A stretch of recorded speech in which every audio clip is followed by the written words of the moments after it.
Hello and welcome.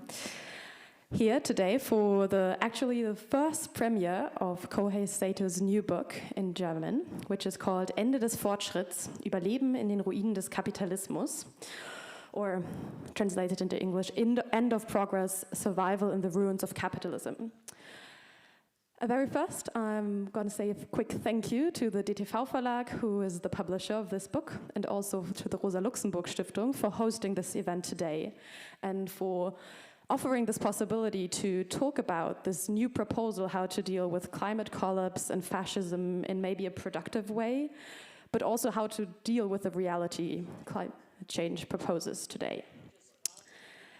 And now to our main guest today, Kohei Saito, who is a philosopher, an associate professor at the Tokyo University, and actually did his doctorate studies here at the Humboldt University in Berlin.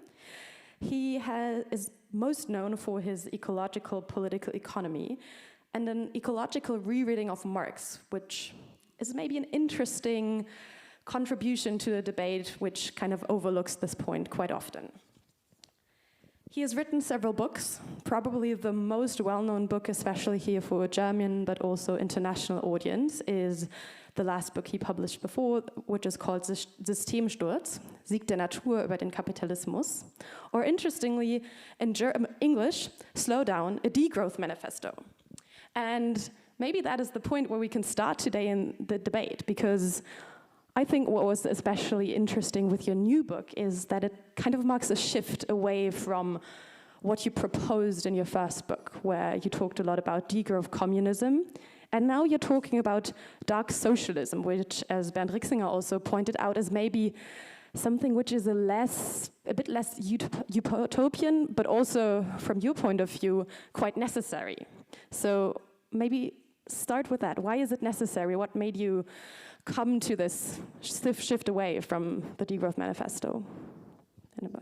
Thank you, Carmen. Thank you, Bernd, for your critique. And I think you already understood some of my points, but I try to defend the idea of dark socialism. So yes, the book, The Systemsturz, was originally published in Japan 6 years ago, 2020. So that was a very different time. You know, people were talking about Green New Deal, but it was also amidst the global pandemic. And then we recognized how essential workers and the caring activities were marginalized in this neoliberal society. And then the pandemic also visualized economic inequality in our society and various kinds of environmental impact of our economic activity. That is why I use the term Anthropocene to highlight the destructive character of our capitalist daily life. No?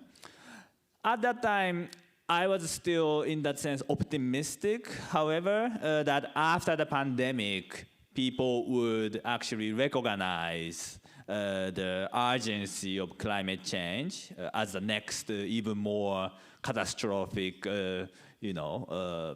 event. And then it seemed that things like Fridays for Future, Greta Thunberg, but also even politicians were talking about Green New Deal, and the companies were also investing in electric vehicles and so on, so on. So my aim of degrowth communism was basically, okay, I mean, these transformations are one step, but of course we need further steps because capitalism as a constant system of infinite expansion and accumulation basically cannot really create the sustainable transition because it is not possible to fully decouple the economic growth from energy and resource usage, right? So that is why some kind of degrowth is necessary, but degrowth is obviously incompatible with capitalism. So we need actually communism in the sense that we share more resources and infrastructures and building commons and so on, so on. That was 2020. What happened after that? 2022, there was a war in Ukraine, and then there's a genocide in Gaza. Then now we have a war in Iran, and then the things are, becoming worse with inflation and everything. Especially in countries like Japan, people basically stopped talking about climate change. And then people are more concerned about immediate economic, daily life and so on. But even if we don't care about climate change, of course, as long as we continue emit carbon dioxide, the world temperature continues to rise. So the decisive moment was actually 2024, when the annual global average temperature was actually more than 1.5 degrees Celsius higher than the pre-industrial level. Meaning that, we are basically overshooting the Paris Agreement target 75 years ahead. And then there's basically zero possibility that we achieve this 1.5 degrees Celsius target. And it is also quite unlikely that we achieve the next 2.0 target. So the Paris Agreement basically failed. Meaning that once Karl Marx warned that our metabolic interaction with nature in capitalism is completely distorted, and there emerges metabolic rift, and the rift becomes irreparable. And that is why he was demanding that we should make transformation to socialism before it's too late. But basically today, we made this irreparable rift really irreparable. So we are overshooting. In that sense, it's too late. 5 years ago, we had some last chance, but in 2026, the situation is completely different. So that is why I needed to update or even really challenge some of my assumptions and then write this new book. Okay, so it's the urgency and the actual reversibility of the climate crisis, which is one of the reasons for your analysis. I think what is interesting is that your book starts its forward with the title, "The Future is Fascism," which is maybe not something which is super unusual to say. I think a lot of people are worried about fascism at the moment. But what kind of stuck out to me is that it's less about what we often hear right now when we talk about fascism, where people talk about Trump and about migration and maybe far-right politicians and parties being on the rise, but actually that you have a more structural analysis of why fascism is, what the risk of fascism is so urgent right now and it's so critical. You mention Gramsci's very known quote, I think most people know it, about the old world is dying, the new struggles to be born, and now is the time of monsters. Maybe you can explain a bit more, what are these mechanisms which are right now at work, which lead to this, maybe it's not fascism which is there, but the fascization we're witnessing, and why is that also so crucial when we talk about how can we deal with climate crisis, not to overlook these mechanisms behind that? So in the Systemsturz, I already kind of categorized 4 kinds of future, and then one was climate fascism. So basically, if we don't stop climate change, there will be more scarcity of resources, more natural disasters, and there will be more climate refugees. And then that really intensifies struggles over land, struggles over water, struggles over food. And that intensifies geopolitical tensions and conflicts and then even war. And that kind of divide under the scarcity economy will be more permanent characteristic of our economy. Inflation didn't disappear. It started with pandemic, but it's getting basically normality. And we shouldn't expect that something will drastically change and then we go back to pre-pandemic time. I think this is gonna be even worse and worse, especially because of climate change has a very unique characteristic in the sense that it will never go back to the 10 years ago. It only gets worse. So that's, I think, one of the things that we have to recognize. If it's war, You know, many people died during the World War II in Japan, and then we had this atomic bomb and so on. Of course, those people who died will not come back, but we could still build new things. And if you go to Hiroshima today, you basically don't really recognize that damage anymore. We can rebuild. Many things are like that. Economic financial crisis, we can rebuild the economy, and now the stock price is very, very high and so on. But the climate change is different. If you wait 10 more years, it's even worse, and 20 years, even more worse, and then never go back to the level of today. So today is always the coldest year, coldest summer, and so on. So in this situation, we have to get ready for dark future. And I think this is something that left-wing people, progressives, often refuse to admit. I think that what Bernd said was quite representative from my view. We still have to talk about something encouraging and positive. That is also true. I mean, I'm not trying to make you disappear or make you very disappointed. But at the same time, we have to recognize the fact that after overshooting, it's too late to save the planet as it is. So we need, this is something I learned, especially in the German context, learned from the Philipp Stab, the sociologist at the Humboldt University. He made this beautiful conceptual distinction from the paradigm of Befreiung to the paradigm of Anpassung, right? So I think we really have to talk about adaptation, not mitigation anymore. And this is exactly what the capitalists are actually now trying to do. One of the characteristics that happened around 2022 or 23 is that politicians who are more passionate about Green New Deal and the ecological modernization kind of stopped talking about these things. And then they rather started to talk about securing its own resources, about geopolitical tension. And then Trump is a real manifestation who talks about America first. That's the representation of the climate fascist paradigm. Instead of talking about America as global policing power, protecting democracy everywhere, America is now totally shifting to this adaptation paradigm of survival. America first. Forget about the rest, global south, because now we don't have enough capacity to protect everyone. America is more important than the rest of the world and so on.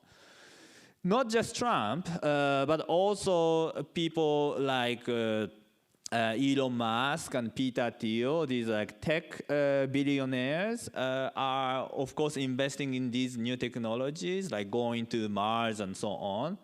But the question is, are they really becoming so optimistic that they believe they can go to Mars and then, live on this planet? No, maybe they are actually recognizing also the necessity of adaptation. They know that the future is gonna be much more catastrophic on this planet because of overshooting. So they are investing in those technology on Mars so that they can actually continue living some of this desert-like Earth in 50 years or so, So they are also inventing new technology of surveillance, drones and robots, not for the sake of emancipating everyone from work and so on, but rather they're trying to protect their own interests in the age of climate catastrophe. So that's my kind of hypothesis, that this kind of surveillance society based on this kind of tech solution will be a kind of techno-fascism. So the climate fascism and techno-fascism are now emerging at the same time as an ideology, not like a real political movement yet, but the signs are there, and then they will converge And then this is what Naomi Klein, for example, says, end time fascism. It's the fascism that recognizes that the future will be worse. We stick to this idea of modern progress, but once you recognize this overshooting or climate collapse and so on, we have to talk about end time of modernity. That is apocalypse. But this is one response to this end time is, yes, techno-fascism and climate fascism. Yeah, I want to pose a further question regarding the techno-fascism, because you don't only talk about the fascist ideology behind that accelerated technology, but also about the very interesting economic structure behind it and why technological advances and especially artificial intelligence are so interesting from an economic point of view, because what you talk about is that actually technology enables a very specific kind of capitalism called rentier capitalism, which also kind of marks an end form of capitalism from where it cannot further evolve anymore and really has this necessity to look for other ways to accumulate capital and profit. Maybe you can explain a bit more what is the mechanism behind that, because I think it's really interesting to understand what it's then about when we talk about the end of capitalism. So today's capitalism is about platforms and digital technologies and AI, and we always pay certain fees and subscriptions, and we have to always paying some kind of rent to get access to movies or music or any kind of services. And then if you want to sell something on the internet, the platform always charges you 20-30% as fee, right? So that's rent. And then people often talk about the rentier economy, but the conclusion is often, say, Yanis Varoufakis talks about techno-feudalism, because economy based on rent is feudalism, not capitalism anymore. And that's something similar coming from a French economist, Cédric Duron. He also talks about techno-feudalism. So feudalism is becoming more and more popular concept. And I think, it's a kind of a good way. It's shocking. Oh, the most developed capitalism is actually no longer a capitalism. But it's also not socialism, but feudalism. And then, people like Bill Gates, or they are just monopolizing everything on the internet, and then we have to pay, or that's like feudal lords and so on. So it's catchy. I think it's a kind of, I think Yanis has this talent of popularizing the idea. Unlike me, I always talk about degrowth and communism and dark socialism.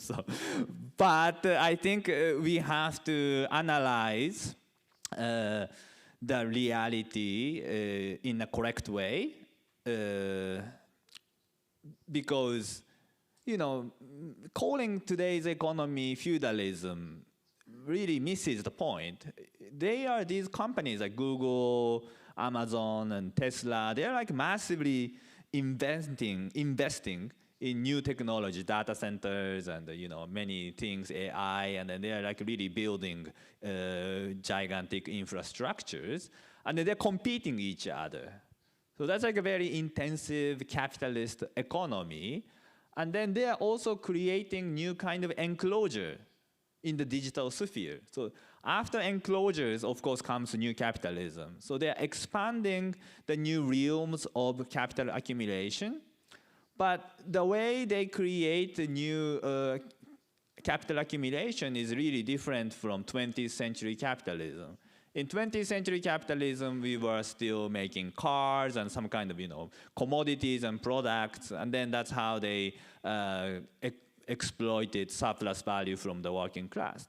But today, it's actually rent that is characteristic to our economic activity. That is correct. The Yanis and Cedric correctly understands this. But Marx actually himself, in the volume 3 of Capital, Das Kapital, analyzes the category of rent. People often think this is just a very old style agriculture and the mining industry. But actually, if you look at his very last manuscripts and notebooks, he is trying to expand the concept of rent to other industries like trains, railroads, and then the electricity, and then many kind of infrastructure kind of style. There is no competition because of natural monopoly, and he says that there will be kind of premier, the rent, that will be the surplus profit. That's the source of rent. But the point is, rent is a little bit fictitious in the sense that it's not really creating any use value for the society. Netflix and these companies are not producing new movies. They are simply monopolizing all the goods and services that are produced by someone else. So the expansion of the digital economy, the rentier economy, doesn't really make our life or make our society more abundant. Rather, they're creating artificial scarcity by monopolizing our social interaction, knowledge, and the communication. And this is really dangerous. They are basically taking what we actually produce, even those information, what we like, where we are, what we think, and so on, and they're making gigantic data collection. And then what do they do with this? They're trying to create more advertisement. They try to, create AI. They create different kind of tools that manipulate us, that create surveillance. And these are like really asymmetrical relationship that undermines the democratic capacity of creating our way of life. So if we let this kind of power concentration under rentier economy, as I said, this techno-fascist tendency will continue to strengthen. So this is really like the last moment when we have maybe the last chance to stop this kind of concentration of the power in the hands of the few. Otherwise, it's really different from the 20th century capitalism, because today, the power of capital basically penetrates every sphere of our life. What we do in our bedrooms, what we always watch after lunch, and what we actually talk with AI. It's very secret, right? Something that you can never tell even your partner or friends. You tell very secret questions, but they have it. So and then follow what AI says, meaning that we are really giving away our own autonomy, our own logical capacity to think and act freely. So that's the danger I see. I think what's interesting is you just mentioned the artificial scarcity those big technological companies need to produce to create profit. Because when there's no scarcity and when they can't kind of make their good closed off to the public, then they will not generate profit. Because that actually is one of the mechanisms which one of the main drivers of the climate crisis, who are also rentier-based, the oil companies did when they very first emerged. Because in the beginning, I think it's right now maybe hard to imagine that oil companies actually in the beginning had not the problem of too little oil, but of too much.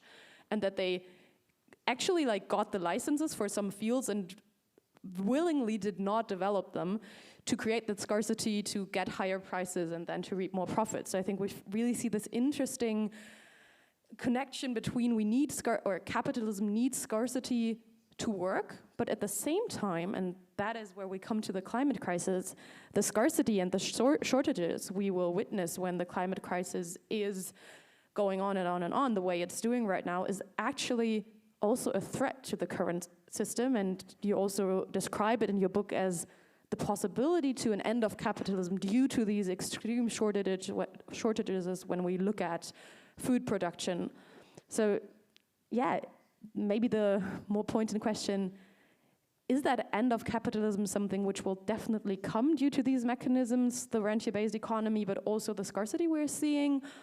Or what do we need to do to actually make that happen, not in a way that we're then ending in like the totalitarian systems you were also talking about as another scenario where we could end up?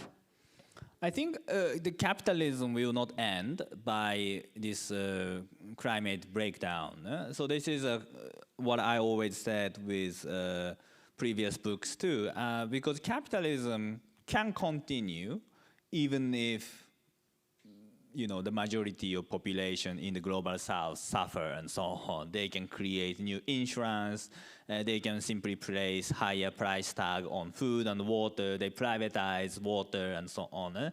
That's how they even create the new way of making business. That's what Naomi Klein said, like disaster capitalism. But the point is, I think what's really hard for eco-socialists is basically after a certain point, even if we can somehow end capitalism, then we cannot recover the original situation anymore. So that's the problem of overshooting. So here we are in the Rosa-Luxemburg-Stiftung, and the Rosa-Luxemburg famously said, socialism or barbarism. And the basic idea is that, in order to avoid the imperial world war, we have to establish socialism. But today, the situation is very different because of overshooting. Even if we establish socialism, many inflation, economic crisis, and people get really angry, and then somehow we smash capitalism. But the problem is barbarism will remain there. This natural disaster will continue. The food shortage, water shortage will continue. So socialism must be built in barbarism in the age of climate breakdown. So from socialism or barbarism, we have socialism in barbarism. So that's the key shift that we have to recognize, because we had some possibility to avoid barbarism, but now it's really difficult. The barbarism has begun. What we are witnessing now is basically barbarism. I think you agree. And then, but then the question is, then how do we build socialism? And then the point is, of course, it's not a fully, pessimistic story, because, for example, about the rentier economy, Marx actually, put category of rent as the final category in the volume 3 of Capital. And then he started with industrial capitalism in volume 1, and then in volume 3 he has, the commercial capital. And then that's like more about marketing and branding and so on, advertisement.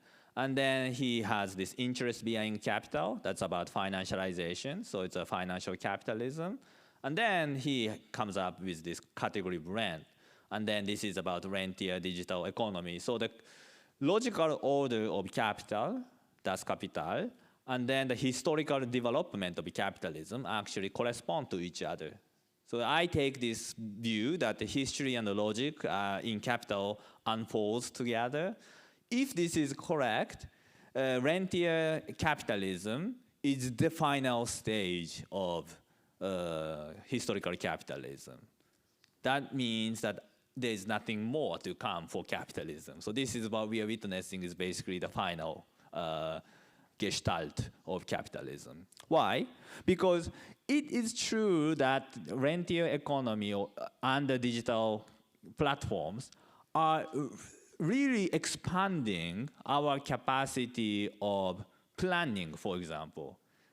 They are basically calculating, gathering data from all the users, and then they know which store has which products, and then who is buying that, and so on. And then they coordinate all the products to each stores, each market, and each logistics, and so on. So they really have the gigantic capacity of planning and coordinating things. And that capacity will even increase more with the age of AI, right? So I think we will have in 10 or 20 years, like really have this capacity to solve this socialist calculation debate technologically. But the problem is, who is planning now? As I said, it's Amazon, it's Walmart, it's Tesla. They are planning only for the sake of making more profit for their own companies. It's not planning for people. It's not democratic planning. It's a very undemocratic kinds of manipulation, surveillance, as I said. So this is very dangerous, but at the same time, it really creates the material basis for a new society that will allow us to coordinate production, circulation, and consumption in a democratic way too, if once we overcome somehow capitalism. So I have this optimistic vision of the future calculation capacity, but at the same time, we shouldn't forget this dark ecological collapse on the other hand. So we have to take this balance, and how do we, imagine the future? It is our task. I find it so interesting that you say that you have a hopeful or optimistic vision, and then you talk about dark socialism, or maybe even more provocative about the dictatorship of ecology. So maybe before we go into further analysis of the current situations and also of other solutions maybe, do you want to explain what you mean by dark socialism? And also, because I think that's also what's so interesting about the book, is that I think a lot of the green economic thought we have seen either shows a vision of a future but no way there, or it shows a vision of a transformation but not really like an end idea of where to go. And your book combines these both things and says, okay, we need the dictatorship of the ecology to then come to dark socialism. Before we go into the narrative criticism, maybe you can explain and what you mean by that. So dark socialism is a central concept of my book this time. So I was criticized a lot by degrowth communism. People say, oh, degrowth is unattractive, communism is stupid, so it's basically degrowth communism is crap. But, this time it's dark socialism. So, but I think this is meaningful. Let me try to defend this, because where do I take this? This is my own concept. Where did I find this? It's actually in the USA. They are actually, as I said, they are talking about their own capitalist adaptation to the age of ecological breakdown.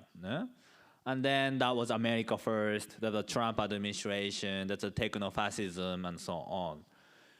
This is basically against democracy, against human rights, against ethics, and so on. So they need actually new theory to basically justify or legitimize what they're trying to do. What's the candidate? It's dark enlightenment, dunkle Aufklärung, or something like that. It's a concept put forward by people like Nick Land and Curtis Yervin, and they are becoming increasingly popular in the Silicon Valley people.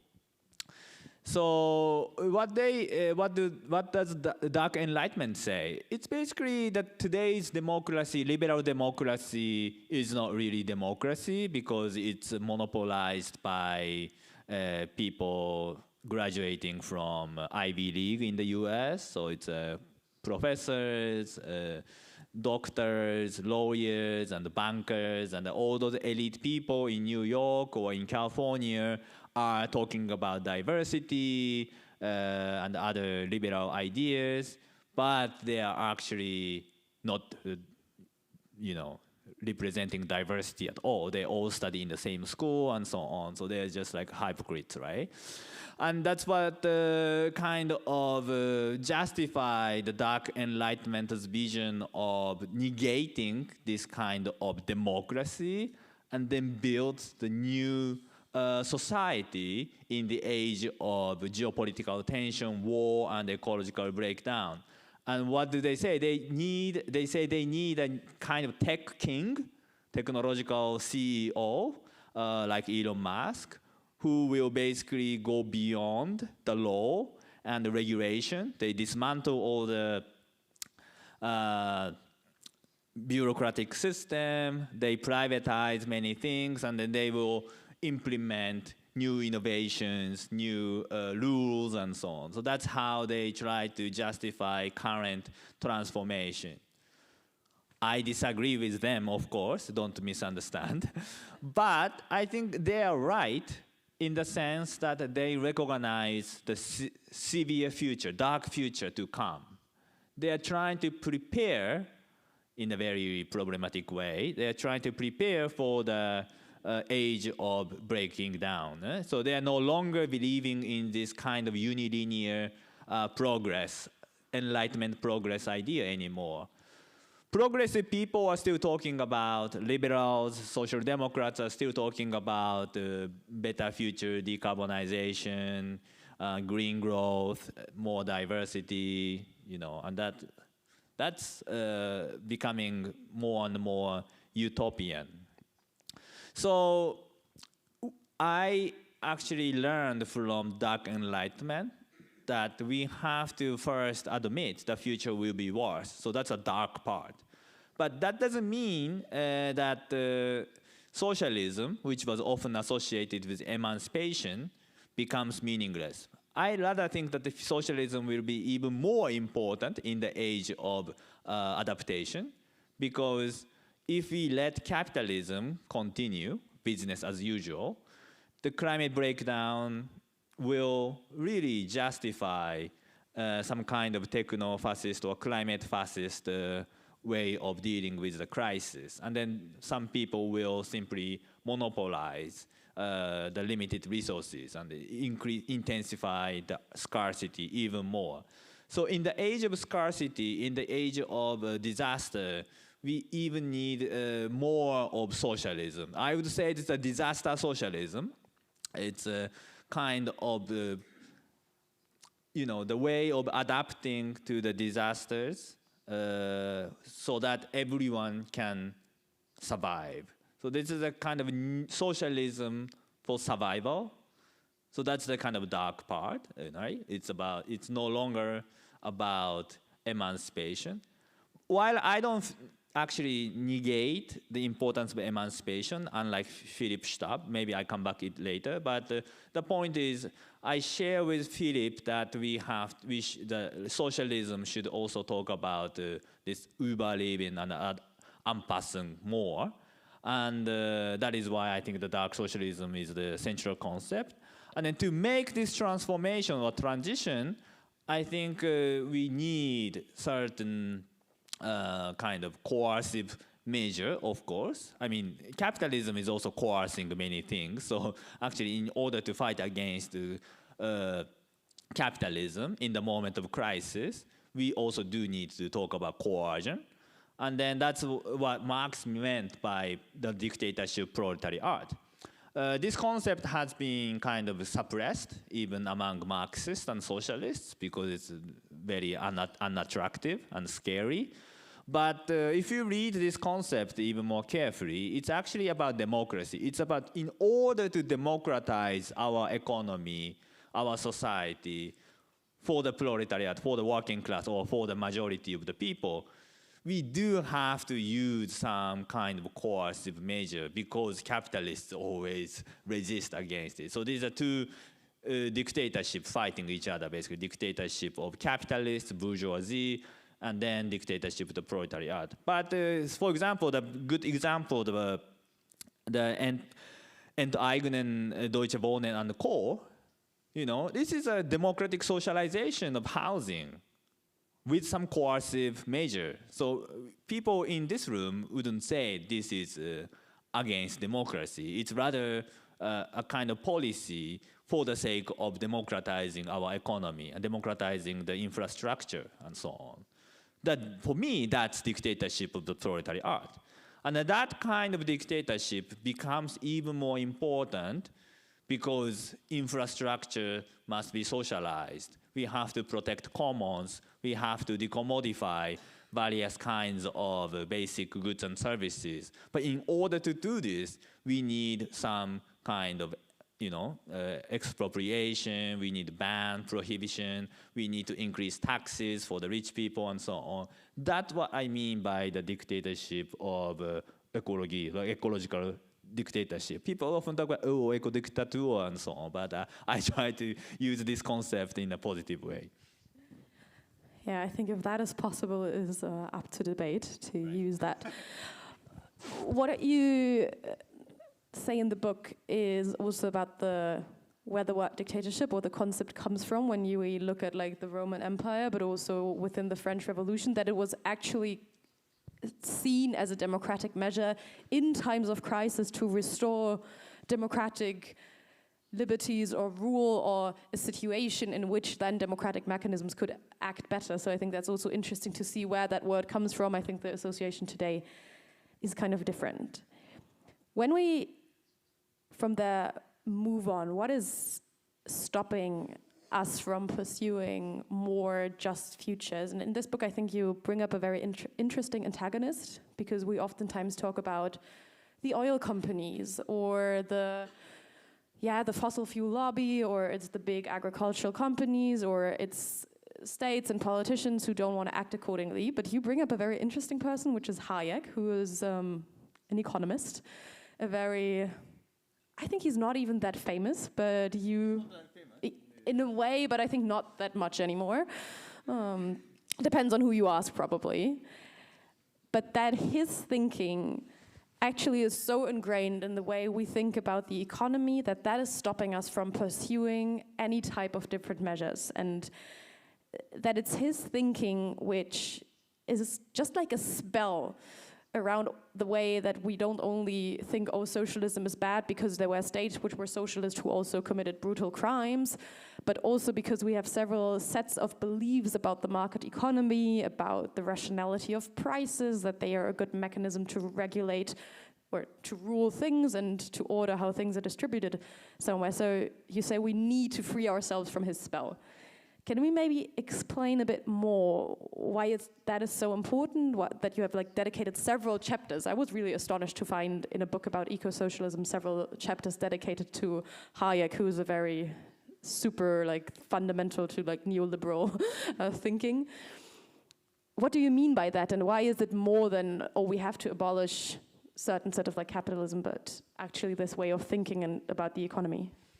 So, thank you. Yeah, I thought that the Hayek is very famous in a German-speaking country, but he's very popular in Japan, by the way. So he's still a very important figure to think about market and freedom and liberalism and so on. So, but the point is, so if I want to talk about this dictatorship of ecology and so on, there is some kind of regulation, intervention in the market, right?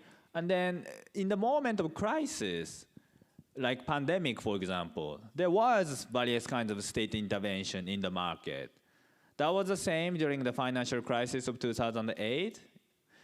And then, of course, during the wartime, now Germany is also increasing the military spending a lot, but then there's kind of state intervention in the moment, in the time of crisis, like war, pandemic, and financial crisis, is always a characteristic, right? So, which means that also in the moment of ecological breakdown, which I also compare this to the war situation. So, like Ulrike Hellmann, she talked about the Kriegswirtschaft in the moment of ecological crisis. I share her standpoint. I think we should talk about war economy because the impact and damage that the climate breakdown will bring to our civilization is as big as the World War. So we are basically fighting against the World War III, but this time in a very different way. But anyway, in the moment of that kind of war, planning is necessary. The state intervention basically means that the state orders company to produce what the society needs in order to win this war, right? If the company keeps producing what's not necessary for the war, people will die and people will lose the war. So there is a necessity to coordinating what to produce and what not to produce, and there is a priority creating, this kind of what's essential, what's not essential, what to produce more. And it's different from the normal time. In the wartime, we had to produce certain things like weapons and so on. But today, in the ecological breakdown, we have to produce more renewable energies and then other kind of stuff, right? So this kind of intervention, what I call planning, is, however, very unpopular. If I say planning, people think about socialism, but it's in the form of Soviet, and then that's Stalinism, totalitarianism, and so on. Why do we associate this? It's, of course, historically it's true, but this is Hayek who made this beautiful binary that the market, free economy is about individual rights and freedom, while planning is about socialism, Soviet, and totalitarianism and freedom. So that's the dichotomy. Either we have freedom in the market economy, or we have a totalitarian regime in planning economy. And then which one do we choose? Of course, then we don't want Stalinism, so we always choose the market economy. And that's the dead end. Because then we don't talk about planning when we need planning, right?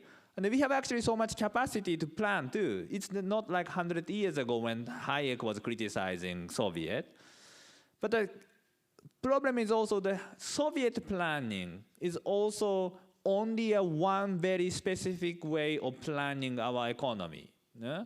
It's this kind of collectivist state, very centralized planning is not necessarily what we achieve by planning economy. We can have more democratic planning. There's one example in Vienna in the 1920s. They had this Lotus bean, and that's also one way of imagining different kind of planning among the Marxists. But also in the 70s in Chile, there's the famous cybernetics planning. It's also decentralized planning. And today, we also have capitalist planning. As I said, it's Google, Amazon, they're planning. So planning always existed in capitalism too, but also different kinds of socialist planning existed in the history. But by basically Hayek's critique, this very dichotomy is hiding the planning in capitalism and also other more democratic, decentralized planning. So I spent basically 3 chapters in order to overcome this dichotomy. And then maybe it's time to talk more democratic planning in some kind of market economy. So this time I also kind of defend the market socialism, which some of you might not like, but I think this is a more realistic way of imagining the future society. And then the planning is also, a kind of new way of imagining a different kind of economy, more democratization of economy, because then we also recognize capitalism is undemocratic. Hayek said socialism, planning is always undemocratic, but actually market economy is not democratic today because only few tiny people monopolize this gigantic productive capacity. So gigantic that we actually destroy the entire planet. But this power is not properly used. That's why there's always poverty. That's always why there's natural environmental destruction and inequality and so on.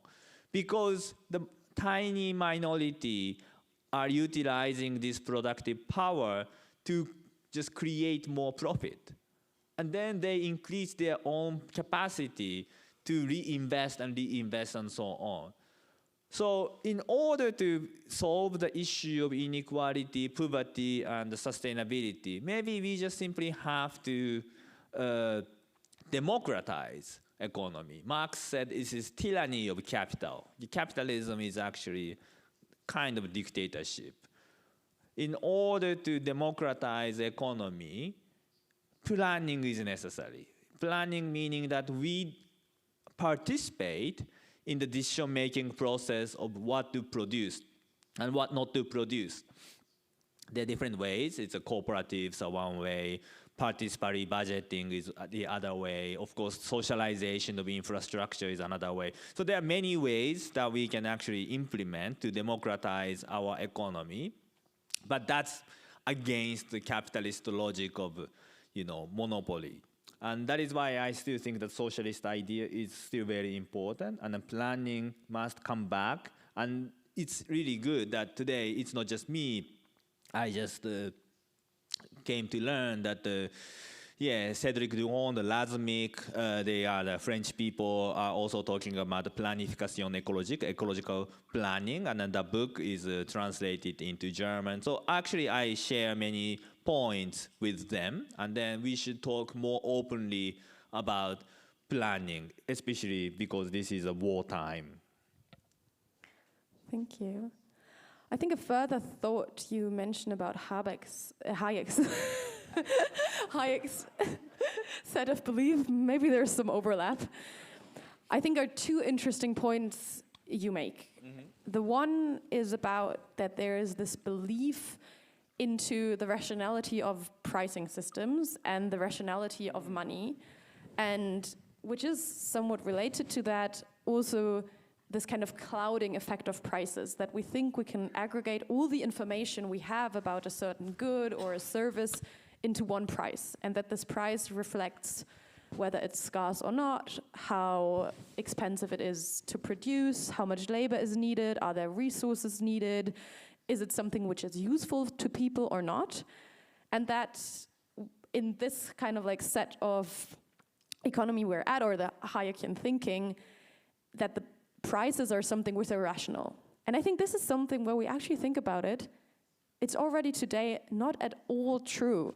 When we look at how shareholder indexes or something are rising, even when there's times of war and when everybody is suffering, we see, okay, it's not really related to anything about the public good. How we see that, actually, I think you also make that point in the book, the US 500 is only rising because of the 7 big Meta and other artificial intelligence companies and digital services companies. So we see that there is this idea that prices are something which really reflect something about our society, and we try to put all the information in there. But in reality, they shield all that from us. So what you argue for is that we need to politicize the economic decision-making, that we actually need to think, the price is not something which are rationally formed and which can really inform us about whether something is useful or not, but rather we really need to take into account a lot of other information we have and which cannot be put into just one number. But what really makes this, what my question about this is who then does the decision-making? You argue a lot for a more decentralized way, but how would that look like? Because I think it's something nice to imagine, but for me, it's really hard to think about, okay, would we then all meet up here and decide, okay, should we build a new bike lane or not?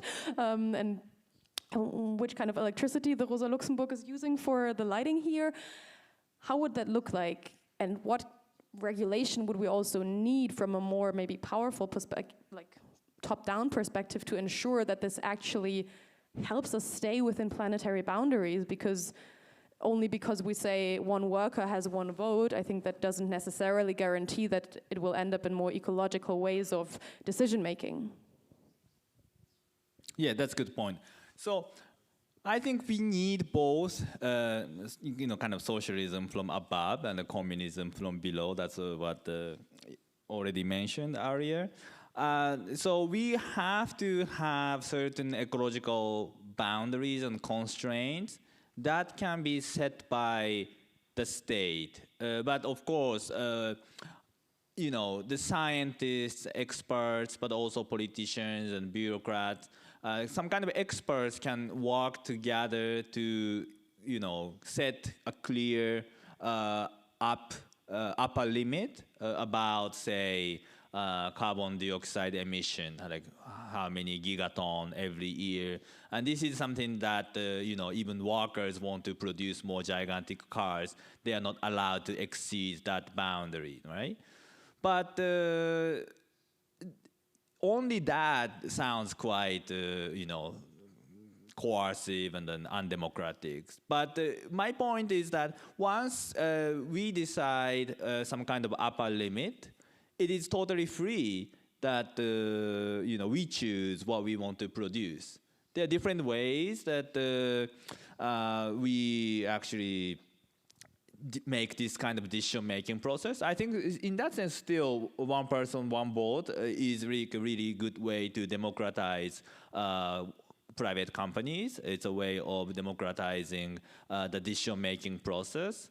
And then by doing that, there are, of course, competitions. You know, some companies create better cars, and then they, of course, expand, and then other people will lose, and so on. And that's fine. In that sense, I still go for this kind of market socialism, because market does have, so Hayek is in some sense correct, that market does have good aspects about competitions and innovations, and then that is really necessary, especially in the age of ecological breakdown. We don't want to waste our resources and so on. So in that sense, I made some kind of compromise to the market people, but that doesn't mean that we should let everything to the market logic, because as Clara, you explained in a very clear way that the pricing mechanism doesn't really reflect the complexity of our society,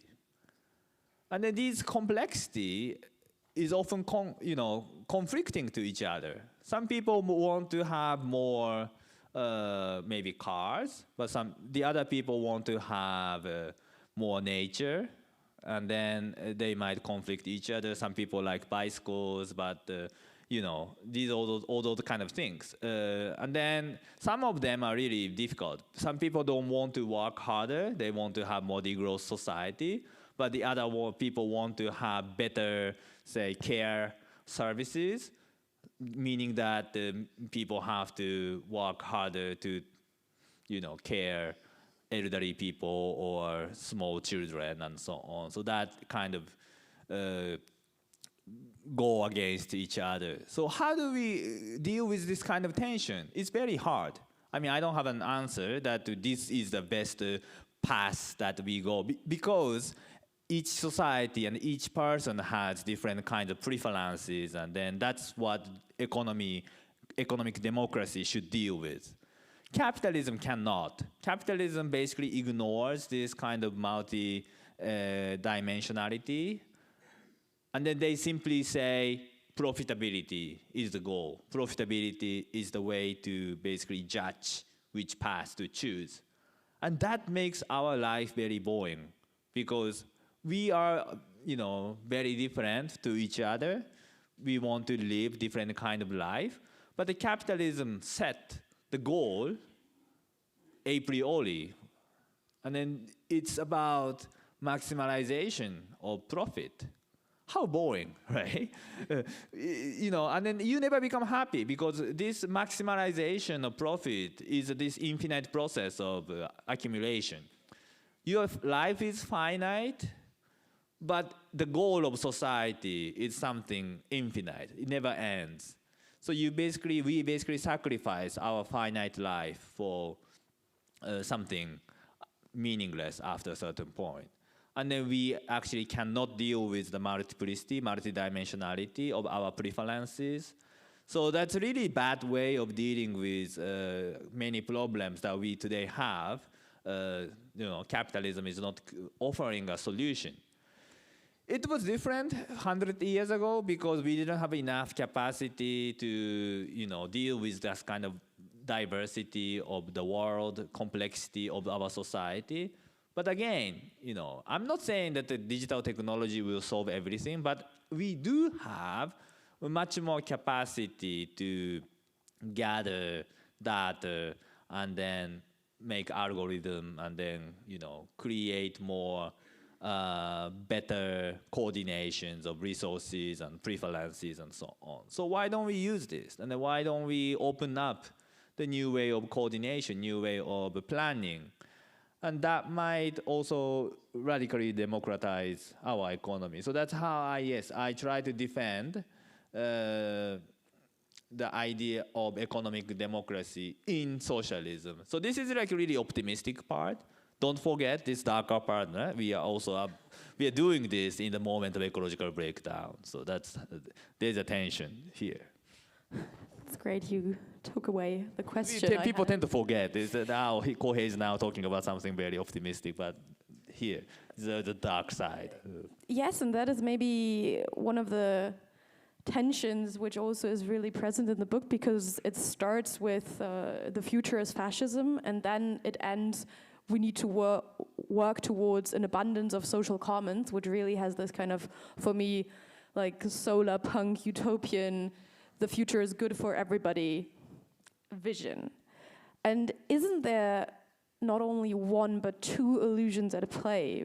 Because on the one hand side, social commons in a Western society, aren't they still something our planet cannot handle? Because if we want to supply the energy we use right now, the way we move right now, the food we eat right now, the technology we have right now, in a similar way, but we make it more communally managed, isn't that still a problem to our planetary boundary? And at the same time, isn't that the only way how we can win right now? Because when we have a look at where are the progressives and the left people winning, it's usually with abundance promises, which are kind of overlooking the darker side, that there is a climate crisis going on and that things will get worse in ways.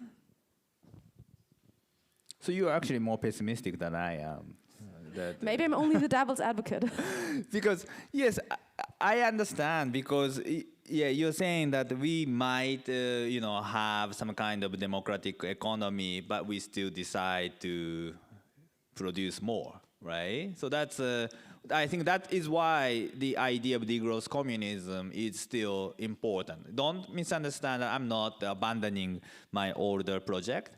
I do think that the degrowth communism is essential, because otherwise we will end up just believing in some kind of eco-modernist tech utopia in socialism. I think what's really problematic about eco-modernism is this idea that they also kind of idealize capitalist modern progress. They criticize capitalism, but they don't really criticize this kind of unilinear development. And then they can continue even more under socialism. But my point is, no, that's not the case, because now we are really undermining this material condition under the age of ecological breakdown. So it's hard. On the one hand, we have to deal with this ecological breakdown, and then on the other hand, we have to deal with this kind of abundance, desire, and that kind of stuff. My hope that I found, so I was like, but how do we, present some kind of example? And my hope was actually that the Lotus Bean, the Red Vienna, was a very good example, because that was like really after the World War I, when many soldiers came back to the city, wounded, and then there was, many unemployment. The economy was, of course, bad after the war. And then there is also poverty, and then this pandemic, and then a couple of years later, there's also financial economic crisis and so on, so Great Depression. And so these are like really the moment of, chaos, war, and that's we usually imagine, oh, then something bad must happen. Of course, in Germany it happened, but in Vienna, at least, not in the entire Austria, but in Vienna, there's a socialization of housing, socialization of common space, and then they really created what I would call more democratic socialist economy based on some kind of commons, democratic management of commons. So that gives me some hope. In the moment of deep crisis, people do not necessarily behave in an egoistic way. Rather, they consciously choose a more socialist path in order to survive in the 20s. That was defeated after all in the 30s by Nazis, but the situation is increasingly similar today. It's like 100 years ago. There's inflation, there's geopolitical tension, there's and so on. And then now there's a kind of fascist tendency emerging. What's missing is basically socialist tendency. So today, I think what we really need is this new idea to present updated version of socialism in barbarism without simply negating this. It's eco-modernist basically negates this myth, negates this, basically negates this reality of ecological breakdown. So once recognizing this, I hope that this will create another kinds of socialism. You end the last chapter with quite exactly that, where you say, unless enough people accept the catastrophe, we will not really be able to move at the speed and in the dimensions that we need. But for me, I think there's a question, because I would say there is a necessity for urgency. The climate crisis is so real, and we need to do things now and to change things now. And sometimes the idea of we can change a whole system comes at the cost of, oh, this will take a very long time. And I would say promising dark socialism is not that much of like a good propaganda post, at least right now, because there, I think, is a big distinction towards the situation you've been describing in Vienna. Because fighting fascism and war was one really concrete thing, and you could think of actually there is a better future behind that if we've won that thing. But here we're talking about a crisis which we will not really be able to overcome it, but rather to live with it. And I think that also results in these tendencies to think, oh, we will manage it in a better way because we need this vision of a better future. And when the threat was fascism, there was actually the possibility to imagine a better future. But how do we deal with this tendency that in the climate crisis, this is not realistically possible, because it will not really get a lot better than right now. It will probably, most of the time, at least climatologically speaking, get worse. Because I think that really, then it's necessary from the political perspective to create at least a political vision, which is nice and appealing. I think the dictatorship and the dark socialism doesn't really come up to this, because if I think, like, I'm a climate activist, I've mobilized hundreds and thousands of people onto the street, and I think they wouldn't have come and joined our protest when we were thinking, oh yeah, we're fighting something bad, but also what will come will also be bad. Good. That's a very good point about the difficulty of, mobilizing people when dark socialism is simply dark. So let me emphasize this more optimistic part. Okay, so I briefly mentioned that the paradigm shift to Anpassung, the adaptation from Befreiung, emancipation, doesn't necessarily negate the possibility of emancipation. So I think this is the difference from Philip Stab. In this book, I actually defend the idea of emancipation in the end. Why? Because even in the moment of ecological breakdown, by accepting that the future will be worse, still, it's possible to achieve some kind of emancipation. Why? Because even if, we will basically destroy or lose many species. Many people will die, and we suffer from various kinds of shortages, and then maybe inequality will increase, and many bad things happen. And then this future kind of progress must come to an end. But that's very, modern Western path of development. Even after abandoning that kind of progress, it is still possible to imagine, creating more gender equality or racial equality or decolonizing the global South and so on.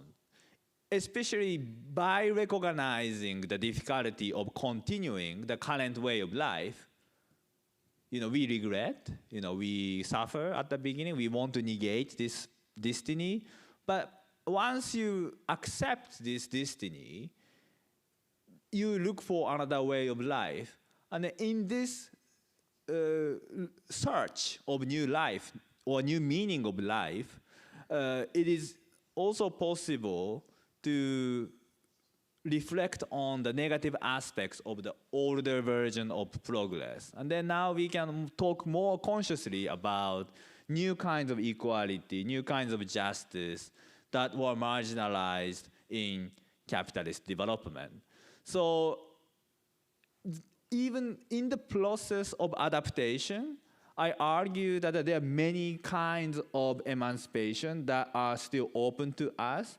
My book only starts with this unavoidability of ecological breakdown. This is mostly about scientific fact. And that's very dark, and then that made me dark socialist. But that doesn't negate other forms of emancipations. And other struggles are even more important in that sense. And of course, we have to stop the climate change. It can be even worse. So we have to, of course, mitigate and adapt very well. But at the same time, I hope that I think my point is clear. Other forms of emancipation are still as important as today, and maybe it's even more important in the future. So that's how I think we can still talk about better future in barbarism. Barbarism is the unavoidable thing. But we can have better barbarism and worse barbarism. And then we should obviously have better barbarism. So you're basically talking about a way of a realism in the catastrophe. And also utopia in catastrophe too, right? Is free, emancipation from oppression is always a utopian idea. And there's a progressive ideas are even more important. Which is also maybe something which can be, in a way, be hopeful in times where sometimes people say, oh, whoever is hopeful in the climate crisis is very naive, but rather to say, okay, we acknowledge the crisis as it is, but still don't take it in its worst form, but rather work for something which is more just and more actually deals with the fact that the climate crisis in itself is happening, but it will exacerbate existing injustices and work towards a situation where these are not as bad and where we deal with it in the best way possible. So would you say that's an optimistic scenario, maybe? Yeah, so that's the radical hope. Right? So it's a hope in a hopeless world. But you have to first recognize this is a hopeless situation. If you just, there's hope, then that's just wishful thinking. It's not that wish and hopes are two different concepts. And I think that we really have to start with the decisive historical defeat in terms of climate movement or activism. And then, but that doesn't mean that we should simply give up. I think it really opens up the critical perspective on capitalism and imperialism and colonialism. And through this process, we still have the possibility to imagine a different world, but only based on accepting this hopeless situation. That's what I call radical hope. By going just down to the bottom of disappear, you find some new hope. That's a radical hope. Thank you so much for this very interesting contribution to a debate we're right now having, definitely within the German, but also international left and green and ecologically inclined people. I think the book is a really interesting proposal towards a movement and everybody who feels kind of like close to it, when we're also having parts of the movement who are saying, oh, it's collapse, we should only work towards how we can ensure our livelihoods without thinking, how does that look like? Other people who you've also been criticizing, who are thinking only about planning, but less about the democratic aspects of that. So before we come to the questions from the audience, you can already think about those. Also, for the people from the live stream, you can also ask questions in the chat. Maybe what is the one thing you want people to take away from the book, or also this discussion, as people are here right now in the room, that we can work towards? This isn't a utopia in a sense. What is it that we should take away? Okay, let me put in this way. So, people often say, oh, but we have to talk something positive, or the green, degrowth is always a good thing, decarbonization is a good thing, and so on. But we failed, right? So, just talking about good things doesn't really change the world. So maybe it's time to really confront the reality, and that might open up the radically different kind of future. So it's about planning, it's about dictatorship, it's about dark socialism. So it sounds kind of crazy. I'm saying all these kind of things, but you read my book and you will understand. We can do a workshop on how to name the project, maybe in a more appealing way afterwards. I need a marketing team, yes. Everybody's invited to that, but before we get to the breakout on the rooftop terrace and the fun part of the evening, there's now the possibility for questions from the audience, both from the live stream as well from within the room, and you can also obviously ask the questions in German. So are there any questions, or with an encouragement also to the women in the room? That is a question?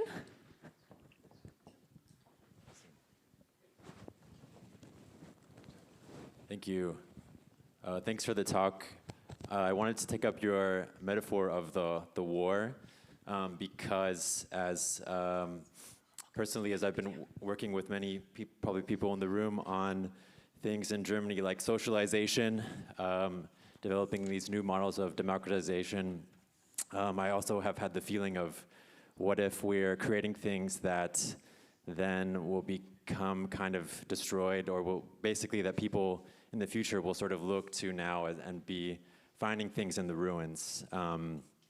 And so my question is sort of, if we can talk more about what to do in this time before the war. I like that you mentioned Red Vienna, because I think in the democratic planning debates, the municipal scale is somehow sort of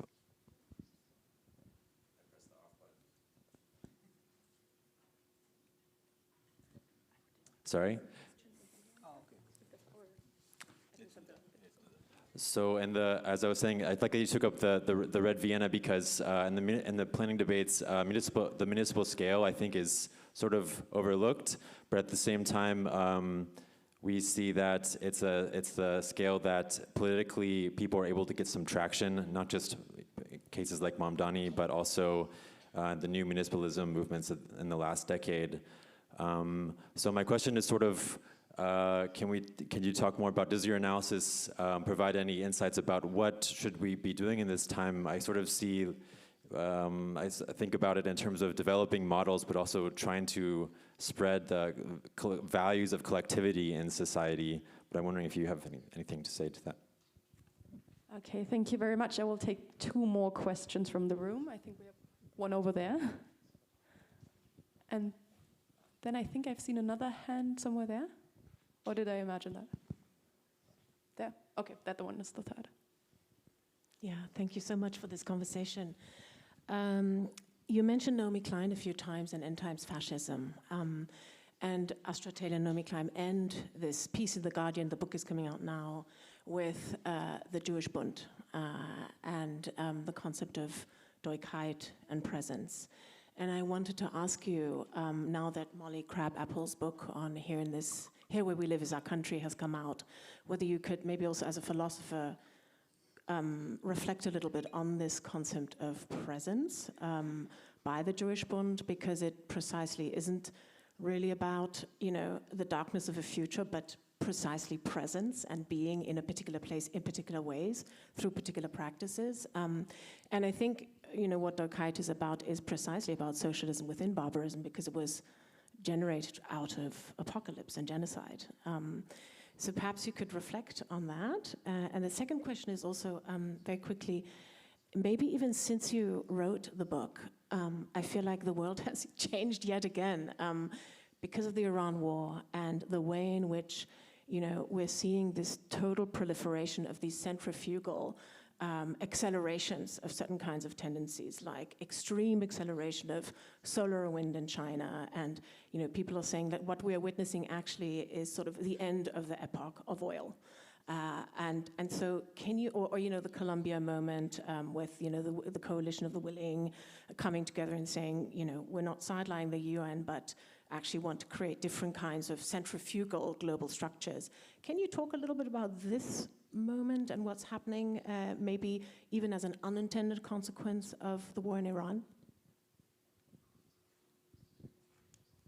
I think we have a third question back there.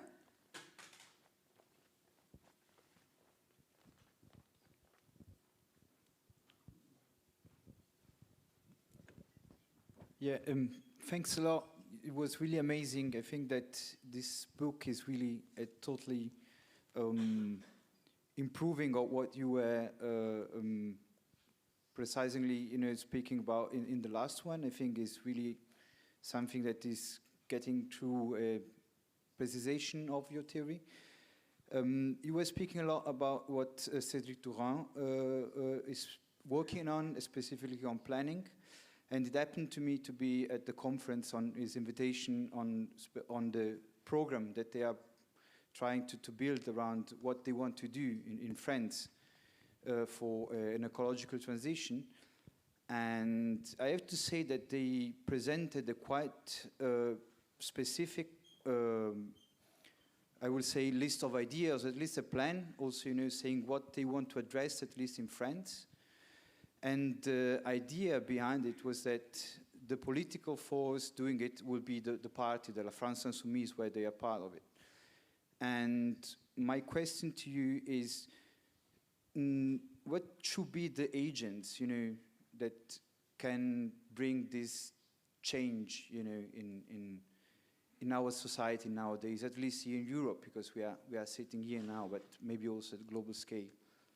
Because I think that's everything what you're saying is totally making sense, but the recurring question to me is now, okay, which are the forces able to enforce, since you were speaking also a bit of, this kind of dictatorship sounds, that is something that is not happening just through a talk. Which are the forces able, or that should aim at least, to go in this direction? Yeah, thank you. Yeah, the question of subjectivity is very important. So the problem is obviously who is really creating this kind of transformation. And there are some examples, right? Like France, Mélenchon, and in Colombia, I mean, he's now no longer the president, but Petro, and these are kind of examples that new kind of socialist planning is sort of implemented or trying to be implemented. But at the same time, because I was writing this book in Japan, where the socialist or left in general is very weak, it's quite unlikely that this kind of planning, socialist planning, will be implemented in a voluntary way. So the concept of war economy indicates that this is something that we have to do in the moment of war. War invaded, and then in order to defend our society, our nation, you have to implement that kind of war economy and so on. And this is also related to the issue of the, for example, Iran. Japan is quite dependent on the oil and gas coming from the Strait of Hormuz. So when that is closed, we are basically quite, suffering. But that also opens up the moment of political contestations. How do we then distribute or even let some company monopolize the oil? Or do we create some kind of importance orders and then let some hospitals or certain industries to use that kind of oil and then ban other sectors to waste oil and so on. Or maybe that kind of measure might create rooms for introducing regulations on cars, and then that also, create new kinds of innovations and so on and so on. So I was more imagining that kind of natural disasters and the political tensions will force society to implement planning. We no longer can afford market govern our society. So we really have to think about how to regulate the market so that we don't waste our precious resources and so on. But that's not necessarily a socialist path. It's totally possible that there will be more inequality precisely because of that kind of crisis. So the question is open, which path, but I think my point is I didn't talk much about subjectivity precisely because this will be, again, coerced by ecological breakdown. And then for me, again, going back to the present moment, this is exactly what I was explaining in this book. That I don't see any, in that sense, new changes in this Iran war. It's a simple continuation, but it's just acceleration. And I don't think this will be the last one. There will be more this kind of things, especially precisely because of the Chinese development. The Chinese development creates the possibility to the global south to import or export more of resources and the techniques without dependence on Europe and then America. So they are really, China is creating the capacity for the global south to become, in some sense, decolonize their own economy to create more economic sovereignty. But that's not good for Europe and the US. So they will intervene in China and the global south in various kinds of ways. And then that creates more geopolitical tension for sure. And that might really lead to the Third World War once Taiwan and something becomes another acceleration. About the present, about the Jewish bond, I have to think. I'm just ignorant about this topic, so maybe you tell me later what I should think more. But municipality, so for me, in the previous book, Destabilisation, I talked more about Barcelona and that kind of new municipalism and so on. But one of the things that was missing in the previous book was the role of the state. And then especially because climate breakdown and the wars are a very big crisis, the municipality alone are not capable of dealing with that kind of crisis. So I think from the pandemic, we learned that only the state has this kind of capacity to manage that kind of crisis. It's not good. I mean, many left-wing people don't like the state, of course, for obvious reasons. But it doesn't mean that we don't have to think about it. So my attempt is to utilize the state, or of course it's not that easy. It's not like something we can utilize so easily. But at least it was my attempt to talk more about the state in the moment of war. And then now the war economy is already taking place. The Germany is, as I said, doing this military spending and so on. But why not the green war economy also now in Germany? So that kind of political contestation can open up precisely because of the war economy. So that's how the socialists should intervene in this political conjuncture. Thank you so much.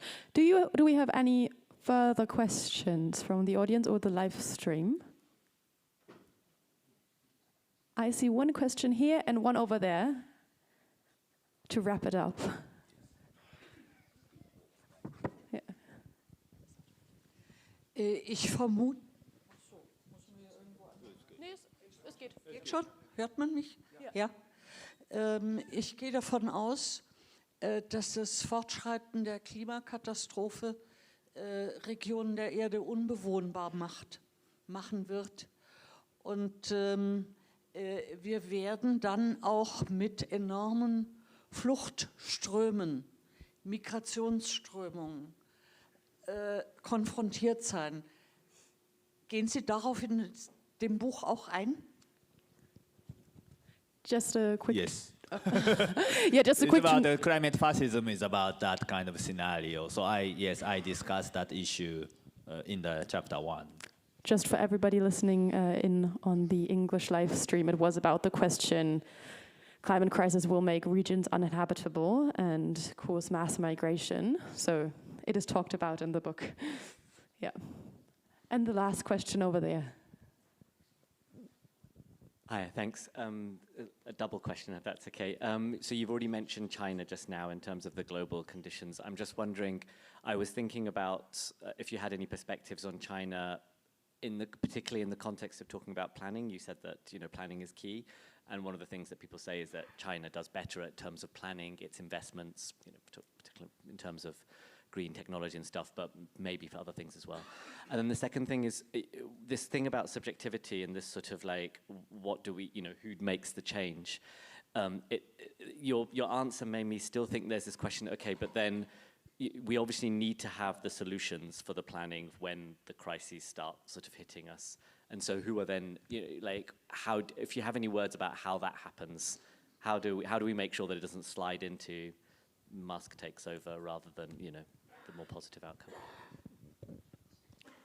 China, Cedric Duron, Yanis, everyone likes China, and that's my problem. I mean, I understand this left-wing kind of last hope when Europe, America is kind of crazy, and then Europe cannot really stop this crazy America. Then, or maybe only China can really stop America, right? So that's the kind of moral, not moral, but maybe it's just the kind of last hope. Somehow this socialist China will create a new political possibility. If you look at the Chinese planning, it's not entirely wrong to say that the China's socialism is making great progress. They are really creating the new technology in the last 20 years, high-speed rail, AI, the satellite, and everything is quite impressive. And I think I agree that there is this demonstration of the power of planning in China. So I understand that some American socialists are demanding that America should plan more so that they don't, lose over the competition with China and so on. But obviously the problem, I discussed this briefly in the last book and also this book, that the Chinese model is climate Mao, meaning that this is very top-down, undemocratic way of planning. So my hope is basically, while recognizing the power of planning, we should think how we can democratize that kind of power. So that's my interest. I want to invite you to think together how we can not simply imitate what China is doing, but to how we can create some better planning while learning from China. But I have to admit that I'm more interested in Chinese socialism now. So the next book might be about China, if successful. But I haven't wrote any line, so that's just an idea. About the second point is about, yes, the subjectivity. So, I mean, there's no guarantee that once we are coerced by natural disaster, we become socialist, right? It's totally possible that simply end time fascists take over the power. So this is an open path. That's why I think the political struggles are even more important for other subjects. I mean, it can be a lot of options. I think this is a possibility. So the end of modern paradigm is also a possibility, a new opening of political spaces. What we take for granted for many years will basically collapse, right? We thought that globalization is always a good thing and so on, but now the world is splitting into the many blocks and so on. So these are really the transformation that would also open up, I would say, the new sides of political contestation. How do we utilize these opportunity? It's what we have to think, or activists have to think. But I think there's an increasing possibility that can be utilized by techno-fascists as we let the current situation going. That is why what I wanted to do with my book is present a different kinds of preparation for the disaster to come. Thank you so much. I think exactly what you wrapped up right now. You present an idea of a different kind of future in your book, and I think that definitely gave me, and hopefully everybody here in the room and everybody in the live stream, and also lots of other people who will now read this book, which had its premiere here today, a lot of food for thought. So thank you very much, Kohei. Thank you, Carla. Big round of applause to you. Thank you. Thank you, everyone.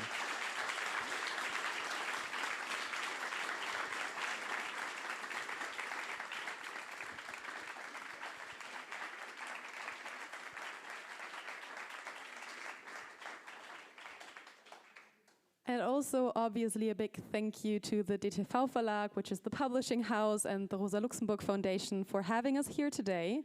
So for the rest of this... Thank you, translators. Thank you. And thanks for the translators, the people who did all the technicalities here, had the live stream on.